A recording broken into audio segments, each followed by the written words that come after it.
Hello everyone, welcome to my review of the Shang-Chi Katy Target exclusive Marvel Legends figure. First of all, hello. This is probably your first time seeing my face. I'm sorry.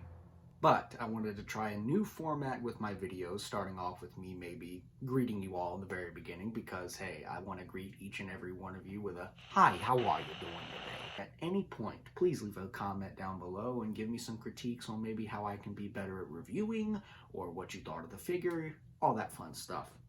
And here's Katy inside the packaging, but let's go ahead and change that. Let's take her out of the packaging, put her on the turntable, and let's take a closer look. And here she is, standing next to her winged bear dog thing. First impressions are, she looks pretty good, but before we take a closer look at her, let's take a closer look at her accessories. She comes with a decent amount of accessories, starting off with her two fisted hands. They look pretty good, they're sculpted good, can't tell if we've seen them before. Can never complain about having extra hands. Moving on, she also has this quiver, which is for her bow, and it's painted very nicely. I like the fact that they went in and added the silver along the edges, and it has a nice texture to it. It actually looks like leather. Flipping it around here though, they did skip out on the silver paint on the back, and the strap is just a plain brown color, but it does have some give to it, so it's a little malleable, so you don't necessarily have to worry about it snapping on you. Moving on to the actual bow itself, it's painted very basic. We have white and brown. There is a texture, a ribbed texture along the handle, and the string, the bowstring itself, is again a malleable material. I will say you probably don't want to be pulling it farther than I'm pulling it because there might be a risk of snapping. What good is a bow without an arrow? Here we have a single arrow, and if you look really closely here, you can actually see the arrowhead and some string or some rope molded around the arrowhead to keep it on the arrow itself. Paint-wise, it's just brown and red, pretty basic. Looking at this next piece though, it's multiple arrows sculpted together. Really nice. I'm gonna be honest, I don't know what to make of this. It is a six-legged appa bear dog thing. The wings though, the wings look very nice. I love the color that's underneath. I wish that the color spread all the way to the edge of the wings. That would have been a nice touch. And I wish maybe we got some more paint on the back side of the wings, but the shading is pretty nice here. And the overall sculpt on this accessory piece is very, very good. There's no denying that, but I'm excited to see what this actually is in the movie.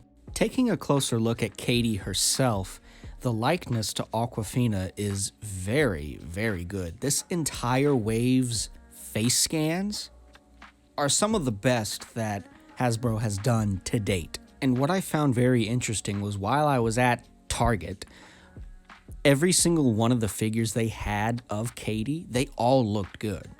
There wasn't a single one that was overtly bad. There were some that had some paint defects, like an extra speck or two from the face scan itself, but they were all very well done. I also really appreciate how they sculpted this little bit of hair flowing off to the side. I'm a big fan of dynamically sculpted hair and capes, me personally. Taking a closer look at her robes here, I love the color combination. I love blue and white as a color combo. The flowers are just lovely accents to this robe, and I love the texture found throughout the entire wardrobe. Her belt is also a separate piece, and it has a very nice sculpt. I love how you can see the strings on the back. She also is wearing pants that go underneath her skirt. And also, I love this detail of how you can see her wrists going into her sleeves. That's a very nice touch. I really like that. And moving on down to the feet, I cannot decide whether or not these are reused from the She-Hulk feet with the sandals sculpted over. I'm not sure. But we see a little bit of paint imperfection there with the skin tone moving on to the sandal. So yeah, if you want to know more details about the sculpted feet of Katy, then I suggest looking up Shartimus Prime. He knows a lot about that kind of stuff. I love you, Shartimus. I've been subscribed for a very long time. They are very nicely sculpted. The amount of detail in there is actually really good. These don't look that bad.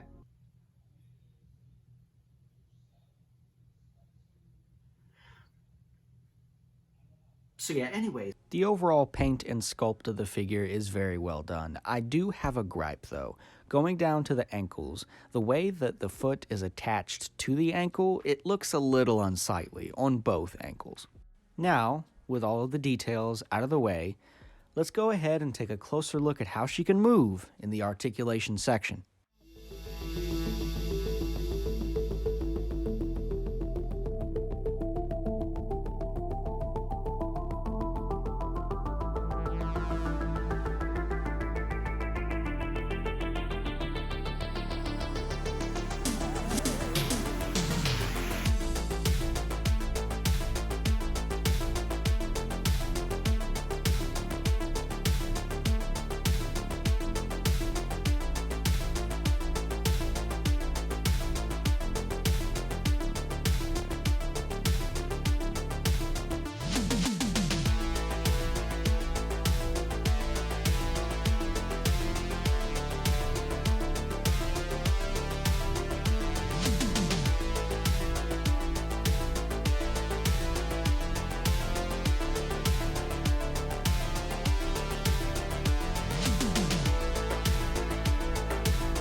All right, getting her back to neutral here, she can actually move pretty well, all things considered. Now, looking at her quiver attached to her, it just goes over her shoulder. The two little straps are a little unsightly, but everything fits in there very nicely, just slides right in, and it completes the overall look. I really like it. And again, the strap is a bendable material, so you don't have to worry about that breaking, but be very careful when it comes to the bow and arrow. It can pop back on you a little bit. And for some comparisons, here we have her next to the Marvel Legends Iron Man 3 Mark 42 armor. Here she is next to the Toy Biz Warzone Punisher. I really love this figure. I've had him a very long time. Here we have her next to the Marvel Legends movie Venom figure on the left, and then the more recent Carnage figure on the right. Just a little bit of a drastic size comparison. Here we have her next to two Marvel Select figures. On the left we have Captain America from the Winter Soldier, and on the right we have Ant-Man. Here we have her next to two more MCU figures. On the left we have Domino from the Deadpool 2 film, and then on the right we have Yelena Belova from the Black Widow movie. Just for fun, here she is next to the McFarlane Toys Bane Build-A-Figure on the left, and now we have the Marvel Legends Hulk figure on the right. Moving on to my final thoughts on the figure, I think it's a pretty decent sculpt, pretty well painted for the most part. There's a few mishaps here and there, but the main attraction is the face sculpt. It's some of the best that Marvel Legends has done. This entire wave can attest to that. Still don't know what that little dog creature is, but I guess we'll find that out when the film itself comes out relatively soon, I think. But I do like this figure. She looks good in a lot of the poses that you can get her in. Little bit lacking in the mobility in the legs, but overall a nice entry for this wave. And that's going to wrap up this video. Thank you all so much for watching. I really appreciate any and all support. Again, if you could please leave a like and subscribe down below if you like this video, if you like my content, and be sure to turn on post notifications so you are always alerted whenever I post a new video. Thank you again so much from the bottom of my heart, and as always, y'all, please stay safe out there.